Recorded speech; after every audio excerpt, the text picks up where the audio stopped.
from the theme park capital of the world, bringing you the latest in theme park news. Welcome to the ThrillGeek Podcast. Hello, everybody, and welcome back to the ThrillGeek Podcast. I am Clint. I'm Barry. I'm Janine. And we have a lot of catching up to do. Did we forget to record a podcast? Yeah, well, it was kind of my fault. I had to go on vacation-ish, kind of, not really. It really wasn't a vacation, I guess. I guess it was vacation. I had to take my boys up to camp, so that kind of threw us off a week. And then we dropped the 2 Disney episodes that Barry and I did kind of close together. So we wanted time for the Tiana's Bayou Adventure and then our Disney Cruise Line episode to kind of sit there and marinate and let people listen to those.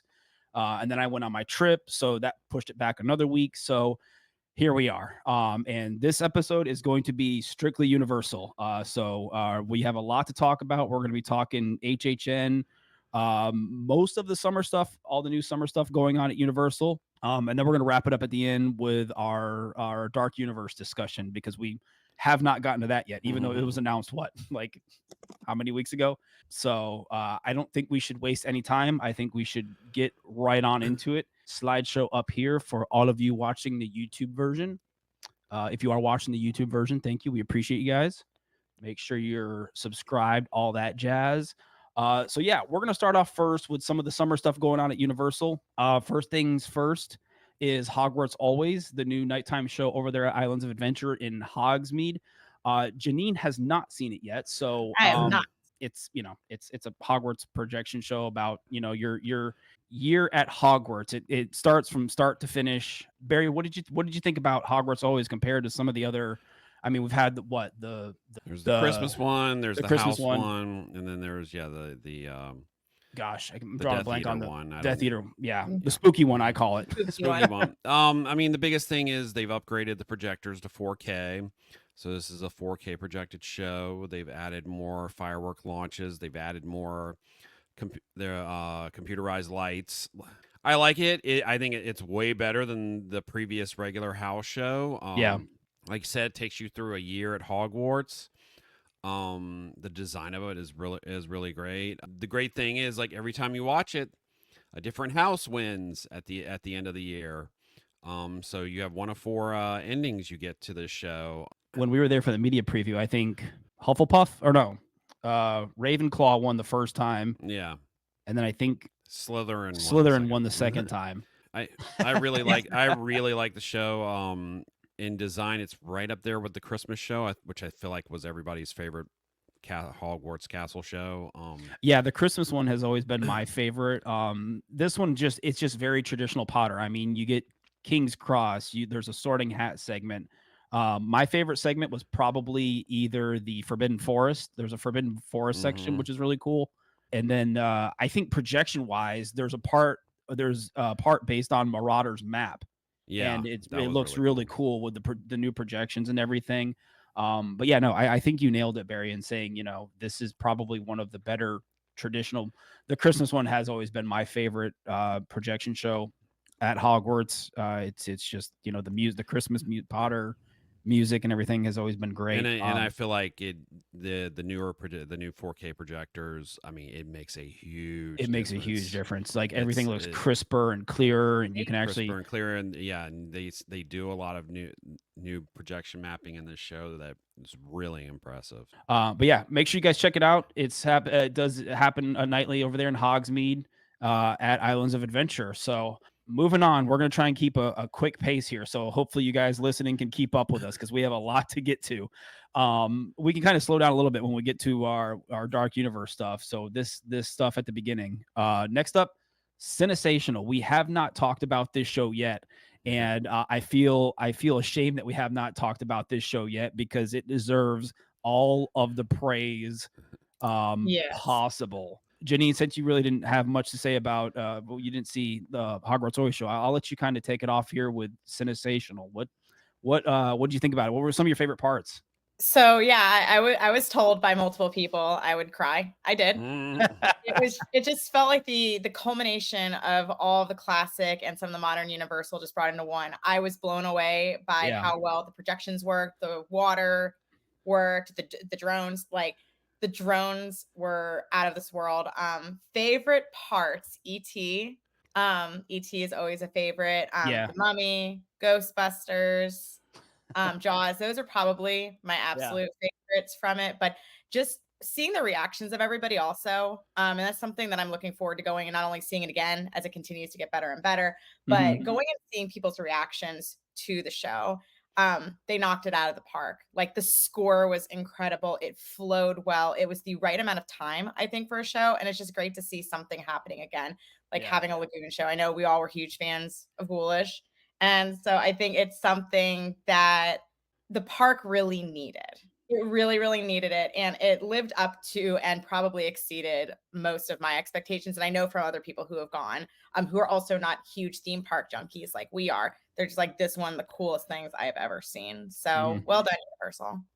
Well, you know, after at the media event, at one point I went up to Mike Aiello, and was just like, "You guys made me cry again." And so, yeah, the ET. I mean, when the first time seeing the ET and Elliot on the bicycle then over the moon, like tears came down my face. They have a troll segment in this show, just like they did in the previous show. But the remixed version they use of Can't Stop the Feeling and just the entire design of that sequence is one of the many show-stopping sequences in that movie. When you get to the chorus and there's like that brief pause, and then it's just like an explosion of color. Yeah. I think one of the things that worked the best is they went with the music first in designing this show. We all sort of know the previous show. They were sort of like forced to pick certain things that they had to be in the show and take up whole segments. And as we know, we've seen over with the Halloween Horror Night show, once they started working with that platform, they realized film clips don't work as well. Stylized stuff does. Animated stuff does. It just pops better on the water screens and on the projection mapping. And I just like that they, most of the show is stuff that's created specifically for the show. It's just not clips from movies. Yeah. And the great thing about this show, it's not a drone show. The drones are an added part of the show, which I feel like is something, we've always seen that the best way to use drones is they're part of a bigger show. Not that there's anything wrong with Disney Dreams at Soar. It's a cute, short show. Sure. But if that was the nighttime spectacular in a park, I would be incredibly disappointed. Yeah.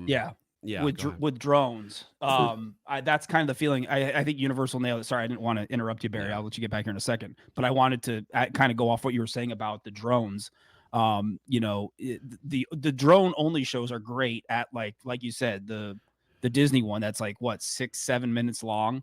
Yeah. But I never saw a theme park using drones, specifically just drones for a nighttime spectacular. Yeah. Sorry, go ahead, Barry. And I mean, just overall, the entire show is I hate to compare it to World of Color, but I think in one aspect, one of the things, if you've seen World of Color, the show builds and builds and builds as you go through the show, and they don't reveal all of the amazing things their show platform can do. And I'm talking about the original World of Color show, not the one that's playing now. But that's the way this show is. You don't get the drones until what, 4 or 5 minutes into the show. Yeah. With the great reveal of Toothless in drone form. So cool. And they used it probably the coolest thing they use the drones for is the lightning strike and from Back to the Future hitting the clock tower. That was so unbelievable. It's thinking outside the box. I feel like with this show that they really. Even one of the coolest drone moments in the whole show is when you get to the beginning of the finale and basically the lines from sheet music are like twirling around and stuff. But the entire show is great. It's not just a drone show. It's not just a fountain show. It's not just a projection show. It's not just a fireworks show. It is combining all those elements. It's so holistically done. Yeah. No, I mean, I feel like this time they sort of let them do what they wanted to do. And it showed. It showed. that there was a passion into this show that just didn't feel like it's some corporate thing where we got to put this franchise, this IP in, and this IP in, and this IP in. Yeah. Yes, there's a Fast and Furious segment, and it's actually 100 times better than the one that was in the previous movie. That's So, good. And it's a good segment too, coming from But Fast again, and Furious fan it's- over here.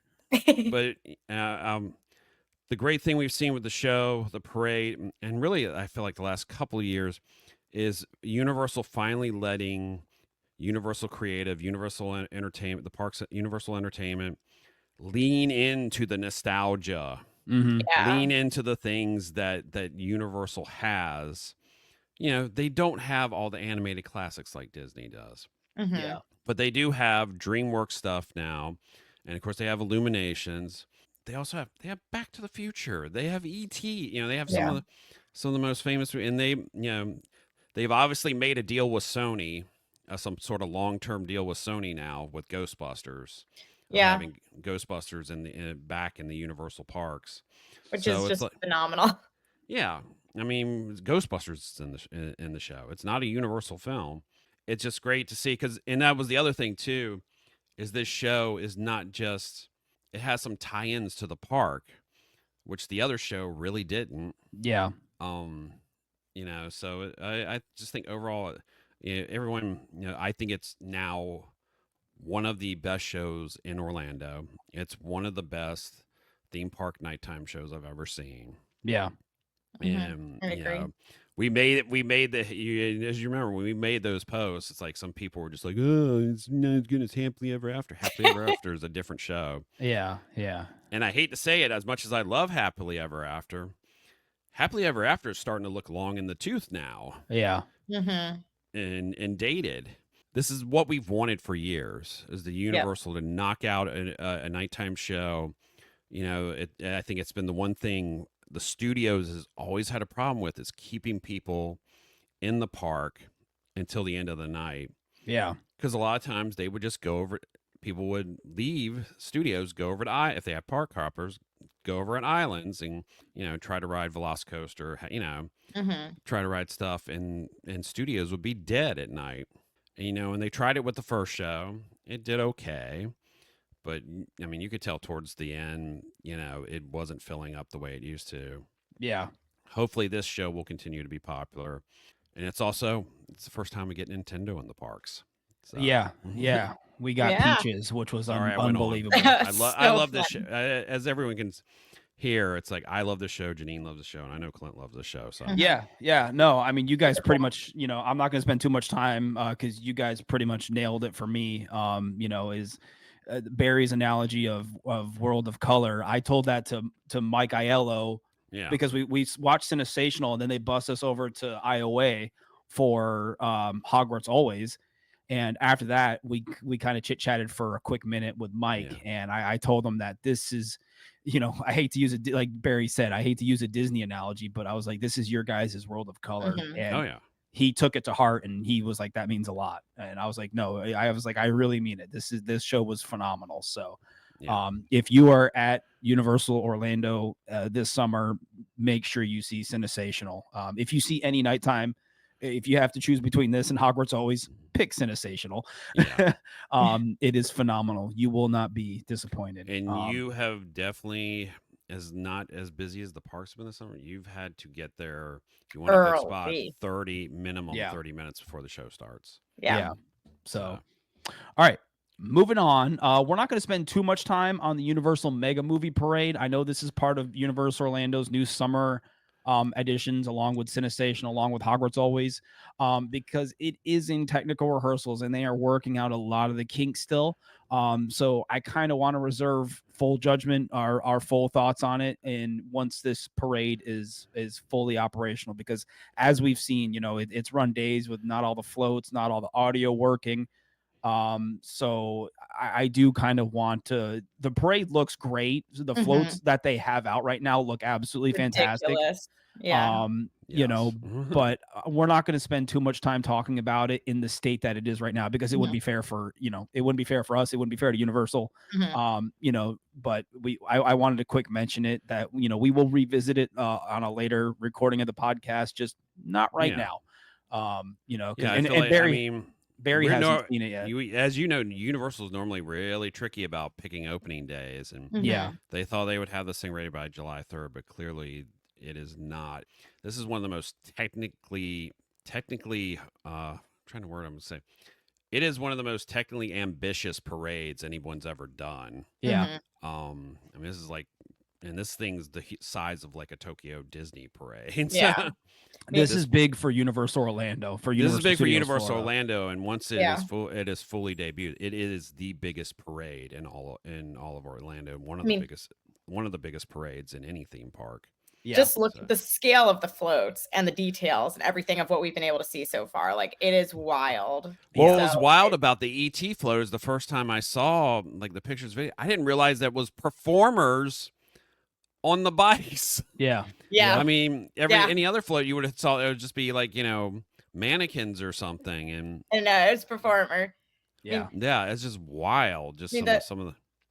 The one thing I would want to call out is shout out to the performers who've been doing it so far. Like, you can tell they are having so much fun in their roles, and seeing all of the videos that have come forward. Like, I feel like that's such a quintessential part of the Universal theme park interactions that we've been missing, is those type of character interactions. Sure. And it was really fun to see, and I can't wait to see what they continue to do with it as it progresses on.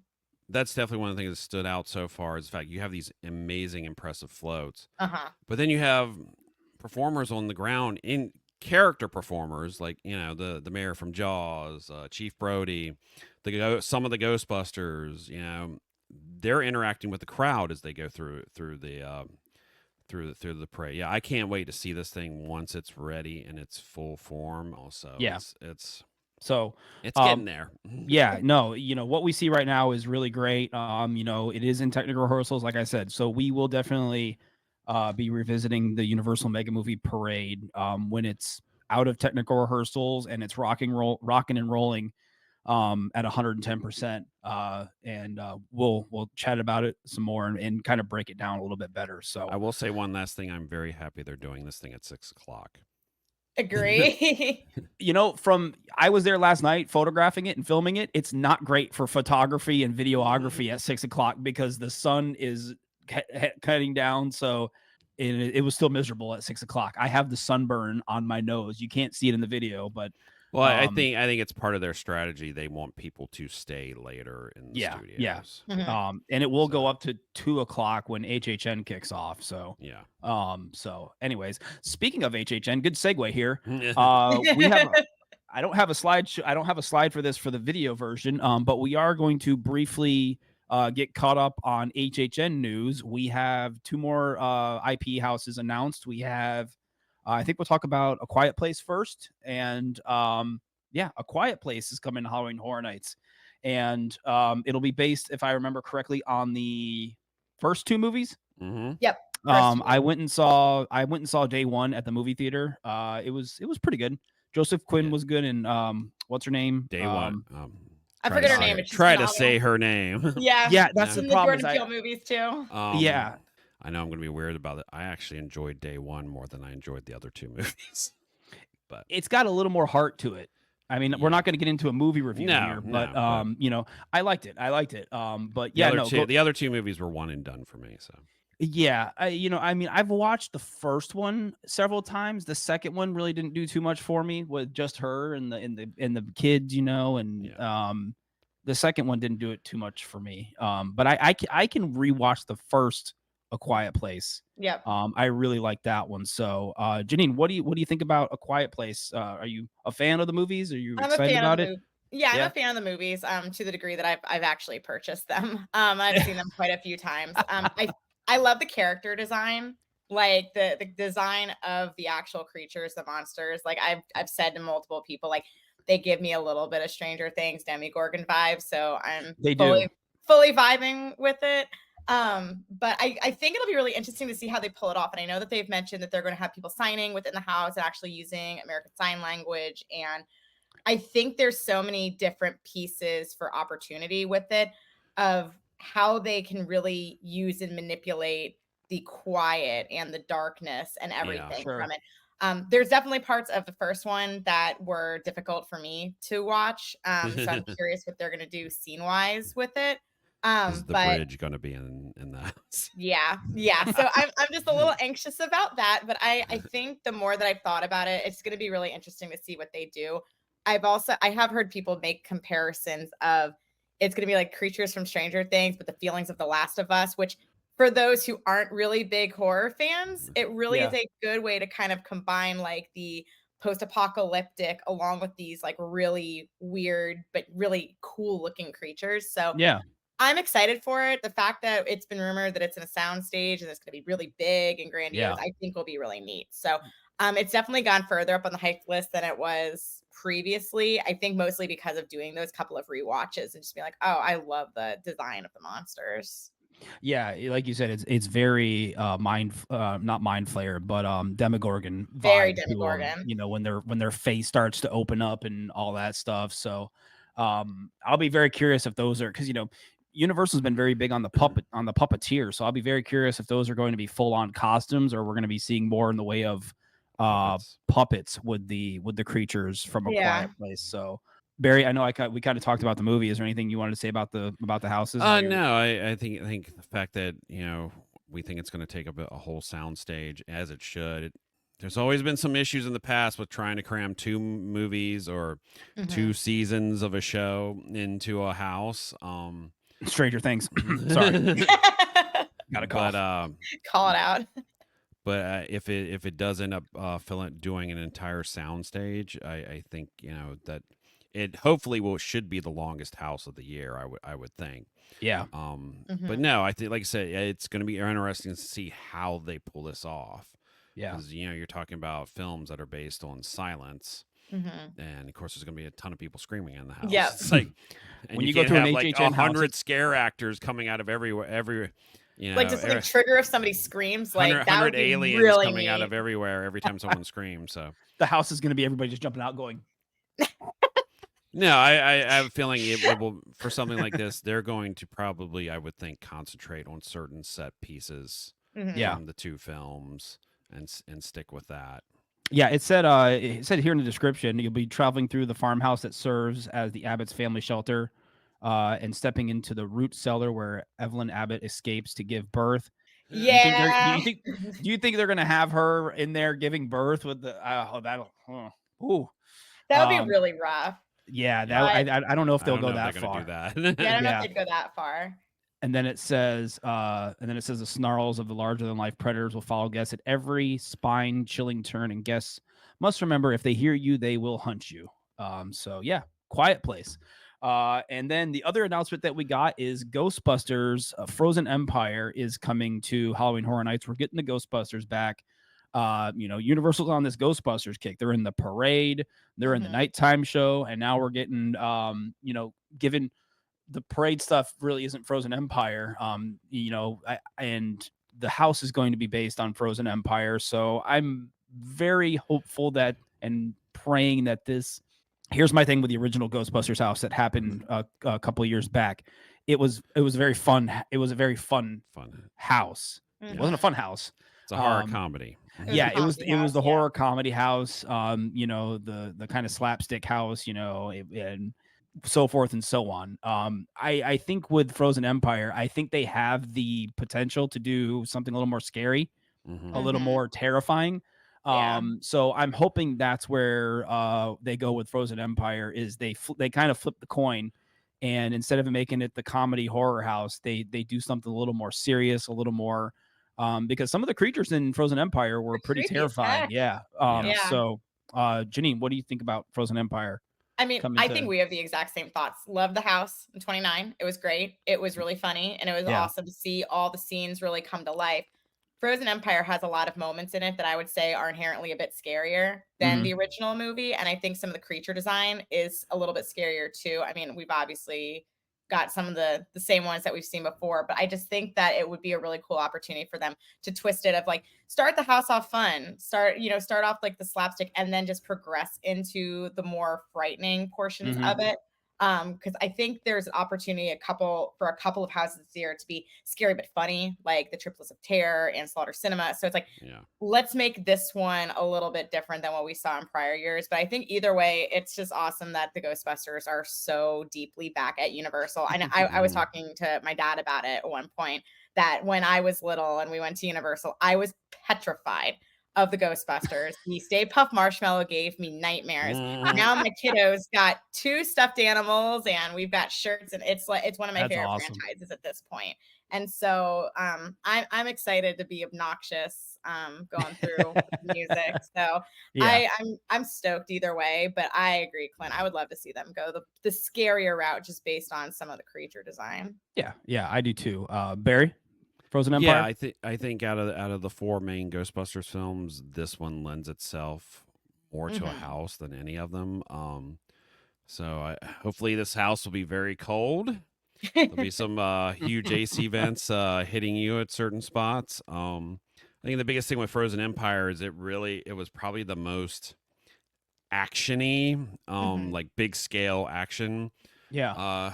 Of it, so there's a lot of great pieces in the film that would lend itself to the house, and like we said, clearly Universal has signed some deal with Sony.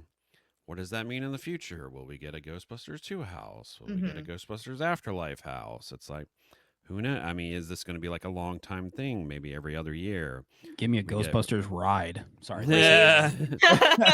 But no, I think this really has a potential. There'll still be some probably comedy bits in the house. Sure, it's Ghostbusters to be a little scarier than the original Ghostbusters house. Yeah, that's kind of the way I was with it. Like, I mean, it's the Ghostbusters. You have to have comedy in there. It's what it is with Ghostbusters. But I just hope that they give this house a little more opportunity for it to be the not to be the scariest house of the year. I just want a few more moments where there's going to be that terror, scary. Because some of the creatures, even what's his name, the main creature, I can't even remember his name. The guy, the ice guy with the horns. The guy with the horns, yeah. Yeah, if he's in the house a couple times, he's pretty terrifying. So him alone, he'll bring some creepiness to the house. So yeah, no, I'm very excited to see how they pull this off, and we'll have to wait and see. So, all right, getting back on track here. We're moving along pretty good. We're about 30 minutes in. We're good. We're good. Yeah. All right. We are going to be going over Dark Universe, the latest land announced for Universal Epic Universe, opening next year at Universal Orlando Resort. I don't know if I could speak for all 3 of us, but Janine, maybe. I think with Janine and I, it's a toss up between this and Dragons. Yep. As our favorite land. Barry, I don't know about you. Yes.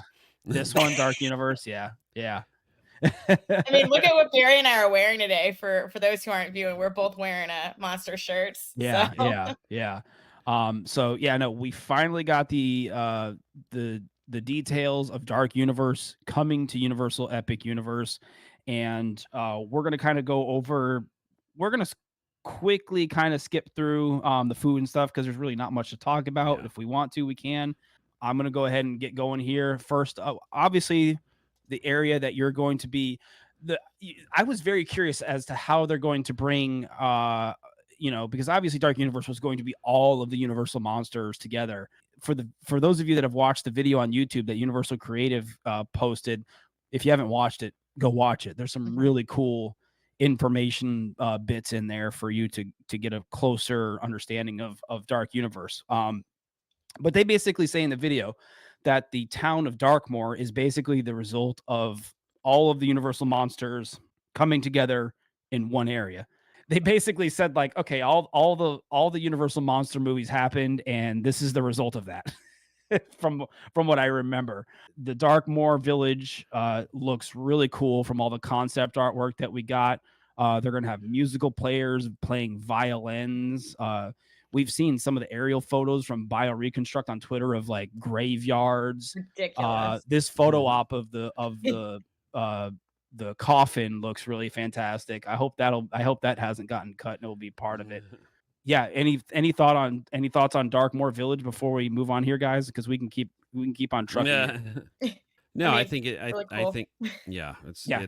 It's much with like this entire land. It's just dark, cloudy day at night. This thing is gonna shine, and that's why the park should stay open till 10 every single night. A Florida And- thunderstorm in the background, you know. Whoa. Oh, whoever gets that Perfection. first shot of lightning striking behind Frankenstein's Oh, it's gonna be Frankenstein wild. castle. Yeah. But no, I mean this I love like just the detail in the fly through and the concept art. Mhm. It's just I hope they pull this off. It looks And- like I said, some of the aerial photos we've seen of construction, it looks like this land's going to be really, really detailed. Yeah. Mhm. With I don't know everything, what so. it's going to look like on a summer day at 3 p.m.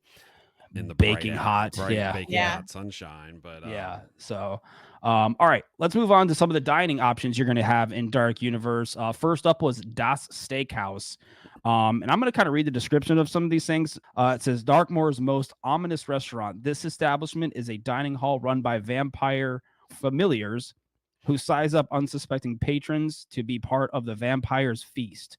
Surrounded by artwork and artifacts detailing the history of the village's creatures of the night, guests can enjoy a menu of kebabs, burgers, sandwiches, and more. And I do assuming believe steak. well, Steak. that's another thing that they mentioned on that Universal Creative video. One of the girls from Universal Creative, she said they're going to have steak on steaks. Steaks. Yeah. So I'm wondering if they're going to serve like a steak on like a wooden steak or something, or Just love the puns. Just yeah. That's love probably it. what the kebabs are. I mean, yeah, Yeah. kebab, steak on steak. Steak on steak. And then the fun fact that they have on the website, it says Das Steakhouse's many paintings depict a world of vampires from their point of view, painting them as heroes in their stories while displaying some of Darkmoor's history and referencing its architecture. I'm really excited about this. It'll be one of the cooler, one of the sit down, obviously, restaurants in Universal Epic Universe. And yeah, I'm excited. Janine, anything? Yeah. I mean, yeah, same. Yeah. I think it'll be a really nice addition to the area of the park, and from like the artist renderings, just the dark, the spooky, like it'll be a nice place to relax after doing all the things that you're doing at Epic. Yeah. But yeah, I know I've Yeah. said to many people, this and the tavern, which we'll be discussing, are going to be my new go-to spots to hang out. Yeah. And speaking of, we can move on to that next. The Burning Blade Tavern. It says, despite the blades of the windmill still smoldering and flames periodically, Darkmoor's monster hunters have transformed this old fiery mill into their favorite hangout while enjoying a menu of burgers, wings, bratwursts, pretzels, and specialty beverages. Guests will hear stories of the infamous hounds, boastful hunters from beyond Darkmoor, all while surrounded by an impressive display of the monster heads they consider their trophies. This again, we've seen the construction photos of this of the windmill, and it is very impressive. So I can't wait to see this thing aflame, and just it's gonna look amazing. So Barry, anything on the burning No, windmill? I think like I said, I mean the fact that the blades at multiple times throughout each hour are going to catch on fire, and even the flames are going to change depending on whether it's day or night, and then the detail, like we've seen some of the concept art inside the tavern, just it makes it sound like also that occasionally monster hunters are going to show up in the tavern. Like everything with this land, I mean, it's been every land, but the level of detail in this land compared to some of the other ones, it's just insane. It's just wow. And we haven't even got to like the attractions yet. So Janine, anything on Burning Blade Tavern? I mean, same thing. I already know I'm going to be here more frequently than I probably want to admit. It's gonna be the new hangout at Epic. Yeah. But I mean, again, like the fact that like we've gotten the details of they're using 2 different fuel types so that you can see the flames so clearly in day or night, like the little details that they're putting into everything within. They're doing it in every land throughout Epic, but I think for us being such Universal Monsters horror geeks, like it is so neat to see all of it starting to come to fruition. Yeah, and I'm sure that Universal wanted to do their beloved monsters right in a theme park Yeah. land. I think this was something also they talked about in that Universal Creative video. This is the first theme park land based on Universal monsters. So Yeah. I really don't think they wanted to screw this up, and they wanted to nail it. And from what we're seeing, it's like it looks like they're gonna nail it. Nail. Hey, rim shot. Sorry. But the next one up is DeLacy's Cottage, which they did not have a concept artwork piece for this, but it is worth mentioning that this it's gonna be I'm guessing like a cottage foods, like a food Quick stand. service. Yeah. Stand. They are going to have cinnamon bread, ladies and gentlemen, boys and girls. Cinnamon bread will be at Universal Orlando. That it says ice cream, twisted taters for all you HHN nerds out there, Woo. and more. So the snacks that you'll be able to get at DeLacy's Cottage, excuse me, cinnamon bread. I love Dollywood, Yes. and every time I go, I got to get me some Yes. cinnamon bread. So I'm very curious how Universal's going to execute their own version of cinnamon bread with DeLacy's Cottage. And then they also mentioned the merchandise store is going to be called Pretorius's Scientific Oddities, which will be the merchandise location. So, Barry, did you want to add anything about DeLacy's Cottage? I know it's food stuff, so we can kind of we can move skip through this and get to the good stuff here. All right, on to the attractions within Dark Universe. First up, you're going to be able to meet. Obviously, there's going to be meet and greets with the monsters. I'm going to kind of skip. I'm not going to read this whole description. It says some of the meet and greets, everyone from kids to adults, including Dr. Victoria Frankenstein's monster. The Bride of Frankenstein guests will also encounter other unusual inhabitants roaming the eerie village, including Victoria Frankenstein, she's going to be the centerpiece of the attraction we're going to talk about a little bit later. Igor, which is pretty cool. Yeah. The Invisible Man, So cool. an eccentric monster hunter, and a talented musician who regals guests with songs and tales of the classic Universal monster stories, which I'm guessing is that violinist that we saw in that concept artwork of Darkmoor. Yeah, and I mean, I think, and the thing we haven't really gotten to yet is the Universal monsters in Dark Universe are versions specifically created for the Dark Universe. Yeah, which we'll get into more in the attraction. And I just think I love that they've created this specific village. They didn't try to. They pulled pieces from all the different films to sort of fill this village. Like I said, it's almost like the multiverse of all the monsters sort of came together. Finally, be able to meet the monsters, even if it's in their Epic Universe version on a regular basis, is something we've wanted here in Orlando for a long time. And we pretty much have only gotten them at certain special events and stuff. So. Yeah. Moving on. Next up, for those of you that have visited Walt Disney World or Disney Cruise Line, have you heard of Bippity Boppity Boutique? Well, this is Universal's take on it. It is called Darkmoor Monster Makeup Experience. It says guests of all ages can become fashionably monstrous as they don elaborate face paint and temporary tattoos at Darkmoor Monster Makeup Experience. Here, monster makers have converted Dr. Pretorius's infamous old lab into a parlor to continue the spirit of his demented experiments, and skilled artisans use their talents to transform guests' outer appearances so they can showcase their fandom for the Universal monsters. It seems like I'm guessing. Remember, they did like a monster makeup thing at Universal Studios. I'm wondering if that was a test for this. It was a trial to see like how well I performed. I'm pretty sure it was. It was like a trial run for this. And I don't know. In the concept artwork, we see kids in costume. Like this kid's got obviously like a Dracula costume. I don't know if they're gonna. And the description doesn't say anything about costumes. It just says makeup. What did it say? It just said outward experiences, face paint, and temporary tattoos. So I don't know if they're going to go kind of that bippity boppity boutique route where you're going to be able to pick your costume and then you can get your face paint and do the whole nine, or this is just going to be a very basic face paint and temporary tattoo thing. I'm very curious where they're going to go with this. The concept art of it looks cool in general, of just someplace neat to be able to go and sit and take a look at everything. But I mean, I think it'd be really neat to be able to also give kids, like, this could be for some little ones their first experience, like if getting their face painted or getting temporary tattoos, which I mean, personally, I think that would be awesome. Just a little bit. Yeah. Yeah, it looks super neat. I'm just curious, like whether they're going to go the full 9 yards with it, and it would be more. I'm sure it would cost if they more do money. that, I imagine that would be for the kids only. Because I mean, Yeah. obviously, based on the concept art, they have adults in the chairs too. So Yeah, I mean, I'm not expecting, I'm not going to go in there and get like No, a full like can't Dracula have makeup. Oh, I adults. was gonna say Thrill Geek trip when. Yeah, I You mean, can't have I adults would be, walking around as the bride and Dracula. And, I'd do it once for the bit, honestly. yeah. like, can you do me up in drag Bride of Frankenstein? Like, let's go, come on. But yeah, this is Darkmoor monster makeup experience. So either way, it looks like it'll be a fun experience, for the little Yeah. ones, for adults, to Something get some different.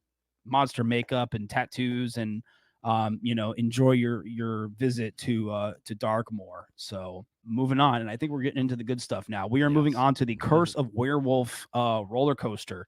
It says, deep in the woods that sit on the edge of Darkmoor, guests will find the Curse of the Werewolf, a spinning family coaster inspired by the Wolfman. Guests will enter the encampment of the Guild of Mystics, where they'll be greeted by Maliva, right? Yes. Did I get that right? Maliva? Maliva, yeah. The guild's all-knowing seer and leader, who warns them that they bear the mark of the werewolf. Guests then board a wagon and venture into the forest, racing to escape the werewolf before they become one themselves. And then it goes off the fun facts with some stats. It'll reach 37 miles an hour, over 2 minutes long, racing through a dark, forbidding shed with mysterious figures clawing ever so near. Yes. So yeah, Curse of the Werewolf roller coaster. Barry, what do you think about this? I mean, Fun little at family first, coaster. was sort of disappointed it wasn't going to be in a show building. Yeah. But based on more of the concept art we've seen now, it seems like this coaster sort of provides some kinetic energy in the land, because there is one section that, based on the concept art, that goes over a pathway. Yeah. It spins. So Yeah. Spinning coasters. I don't know how many times I'm gonna ride this, because spinning's not my thing. Yeah, And me most too. spinning coasters for me have been one and done. I can do like Cobra's Curse at Busch Gardens. I think that's the closest thing we could compare this to. I won't even get on that anymore. And at that last part where they basically let off the brake and that thing just starts spinning. I'm gonna have to kind of observe this. I mean, I'll ride it once, like you said, it may be a one and done for us, but I'll have to see how much it actually spins. Janine, any thoughts on Curse of the Werewolf? Well, I'm the crazy person who's stoked for another spinning coaster. You're the crazy one here. But it's another thing too of just the shout out of it's a 40-inch height requirement. It's good for kiddo. I mean, it's gonna be scary as all heck. I mean, the fact that when we saw the video, that the picture that for those who are watching, the artist rendering, that's an animatronic. Yeah. Like it's not a static. It's not like the fact that we're getting things like that do look pretty terrifying. Like it's gonna be hardcore for kiddos, but I'm personally really excited. I'm also really curious to see though if they do things like we see on Guardians where it spins, but there are moments where it locks that you're able to actually see like show scenes and different things like that. There's something going on. Yeah. So that's my one question is like, how is it going to spin? Is it going to be like Cobra's Curse where basically, like you said, you let off the brake, it just goes wild? Or is it something where it's going to be a little bit more controlled like Guardians? Yeah. I mean, given that the coaster's outside, I don't know how much they could do for show scenes, but maybe I mean, you do something. go through, like with this concept art, you go through a show building at one point. Yeah, I would imagine during that main part right here, and for those of you watching the video version, the shed with the werewolf animatronic, I would imagine it's not going to be spinning then, because that'd just be really disorienting people. Going through this show building and you're spinning away and just trying to look up. And I think this is definitely since it's outdoors, it's going to be way more impressive at night than during the day. Going through the forest, it's almost like Hagrid's. You're going to be going through the forest. So I think the big thing with this land, and I mean I can't think of maybe How to Train Your Dragon. The Potter section is going to be all buildings. Super Nintendo World's all fake. There's no real trees or shrubbery in Super Nintendo World. I think this land is going to be the one, and obviously Celestial Park, the middle portion of Epic Universe. That area and Dark Universe are going to be the two areas where 5-10 years from now, when these new trees and bushes and shrubs really start to grow and full out, it'll really help the even though it does look of the like land. they're bringing in some they've actually already started. Yeah, they've actually already started landscaping on several areas of the park from what we've seen from aerial photos. So yeah, no, I was just kind of saying, it'll. I think Dark Universe once it grows in, once Dark Universe grows in with the plants and the trees, 5-10 years from now, I think it'll help out a lot. So, all right, let's move on to the Big Daddy, the main attraction in Dark Universe, Monsters Unchained, the Frankenstein experiment. Obviously, the main center point of this land is going to be the castle. For those of you watching the Frankenstein castle here, I am so excited for this ride. I know, I can't even put into words how excited I am for this ride after seeing the video and that Universal Creative video. Just it hyped me up so much. It says Universal Orlando's most terrifying attraction yet. The state-of-the-art dark ride takes guests deep into the catacombs of Frankenstein Manor, where Dr. Victoria Frankenstein conducts her twisted experiments. In a vain display of her genius, she invites guests into her laboratory to witness a demonstration of her ability to control monsters. But just like every other ride at Universal Orlando Resort, something goes terribly wrong.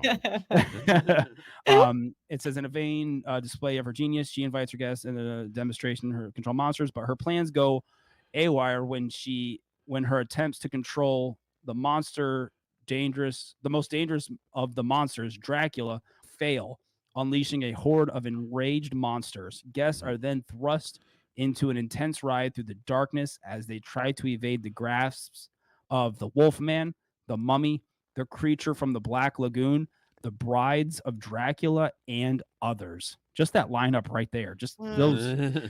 We're getting Creature finally. Yeah, creature from the Black Lagoon. The Wolfman. They showed a clip of the Wolfman animatronic in that Universal Creative video, and it is mind blowing. I think Universal's finally they're upping their animatronic game, which I've always wanted from them to. That's one thing with Universal that I've always been like Mummy animatronic. They're so dated, and it looks like they're going to go all out with the animatronics on this ride. I'm beyond excited. I can't even put into words. So if you guys want to chime in, chime in. I think you covered it. It's gonna be ridiculous and intense, and I'm very excited. No, I mean, I think in everything we're hearing that this is going to be like the centerpiece ride of the entire park. This is the one that they have put like just some of the most impressive things they've ever done in. This is really I think the attraction that's going to blow a lot of people away. The queue from the video looks absolutely amazing. Like this photo, like, come on, this is a queue for an attraction. Like it's mind blowing. The detail that we saw from the concept artwork of the fly through of the queue with Victoria Frankenstein's portrait up there, and it gets like a claw mark through it, almost like Beauty and the Beast type style. I mean, the fact that this attraction will use the Kuka arm, like Forbidden Journey, except this is the newest version, and I believe this version of the Kuka arm does things that like on Forbidden Journey, like it's a lot smoother than they used to, than it. So yeah, I can't wait. I cannot wait to go through the queue and get on this attraction for the first time, because I try not to get too overhyped about stuff, but like I said, like we've said, it's hard. We know some people who are working on Epic Universe, and they are like subtly hinting that this thing is it's going to be mind blowing. Suddenly hitting, they're hinting that this thing's going to just blow people's minds. Yeah, Janine, anything? I mean, it's all the same. Like the sheer fact of like, again, all the things that we've heard and we've seen, it's just the countdown to it opening needs to get here soon. It needs to get here quicker. Yeah, it really does. But I think this is definitely one that we have had so much hype for that it is going to live up to the hype. I'm stoked. The fact that we are getting this much Universal Monsters representation in a brand new theme park is just wild to me. So I don't think that this is something that would have happened like 10 years ago. And so it's just incredible to see like how they're really doing such great fan service again and listening to the fans of the parks and listening to the fans of, just Universal in general. Everyone knows the Universal Monsters. Whether they've ever watched the films, they know who the Universal. They know who Frankenstein is. They know who Dracula is. They even, especially I feel like in the last 5-10 years, they know who the Bride is. It's everyone knows these monsters. If it gets Disney to build a villain's land, then hey, it's a win-win. Win-win. Win-win for all of us. Yeah. If Universal does something spooky and it works, hey, Disney, let's go. Villain land. Chop chop. So no, I think like I said, we're all hyped for this, and agreed. I obviously can't wait to visit the land for the first time. I can't wait to be in that land after dark for the first time. Yeah, I think nighttime, we're suckers, and I think, Janine is too. We're suckers for nighttime theme park visits, because theme parks, they just, whether you're at Magic Kingdom, whether you're at Universal, whether you're at any theme park, theme parks at night just hit differently. There's something different. There's just something different about when the lights come on and it's just got this different just vibe to it. Like last night, I never made it to IOA, but after I saw the mega movie parade, I was contemplating going over to, because IOA was up until 10 o'clock. And I was like, I can take a nighttime stroll around IOA, like my favorite time. And I never got it because I was exhausted. And I was like, I got to go home. But hot. It's July in Orlando right now. So, aren't we also getting fog in this land? Yeah. Yeah. But we'll have year-round fog. This is basically going to be a year-round HHN for us, and so all of us HHN nerds are just, chomping at the bit to get into this land and just have something spooky year-round. And then I forgot to mention the fun fact on the website on this land is really cool. It says the Phantom of the Opera's organ within the Monsters Unchained, the Frankenstein experiment will feature 14 individual flame points that shoot vertical flames over 3 feet in the air and dance in synchronicity with the organ music. We're getting flame-throwing organs in this ride. And Phantom. Yeah, and Phantom. Yeah. So as if you needed another reason to be excited about this ride, the Phantom's organ is going to be shooting flames out of it. So it's just I'm beyond excited for this land. Yeah, and I think that pretty much wrapped it up. We got through that pretty quick and pretty good. So I think we're gonna wrap things up here. Again, this was a big Universal update. I think we're gonna start getting back on a regular track here, and we still have more catching up to do with some of the stuff Barry's been going to. Janine's gonna have some stuff to talk about here coming up soon. So we're not slowing down. We still got a lot more to get caught up on. This was just one big Universal update recording. So we appreciate you guys as always listening. I think we're gonna wrap it up. Anything else you guys want, Janine, Barry? I think we're good, right?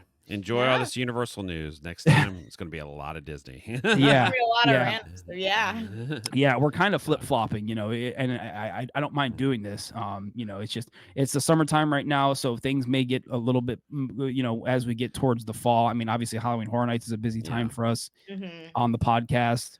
But we've had so much stuff in the last month. We're still trying to get caught up. We're still, this is where the bi-weekly podcast thing is biting us in the butt. I know too much. It's a lot, so we've already had 2 bonus podcasts. So. Yeah. It could be worse. We could have stuff not to talk about. Back when we did the podcast and we did it every week, there would be weeks where we didn't have like anything to talk about. And we can't be complaining too much that we have too much to talk about. So anyways, I think we're going to wrap it up, get on out of here. Janine, where can everybody follow you online? Anybody, you want to plug your Instagram? As I mean, usual?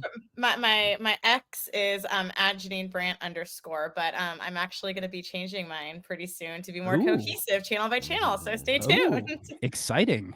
I'm excited. We're all here for a rebrand, right? Right. Yep. Barry?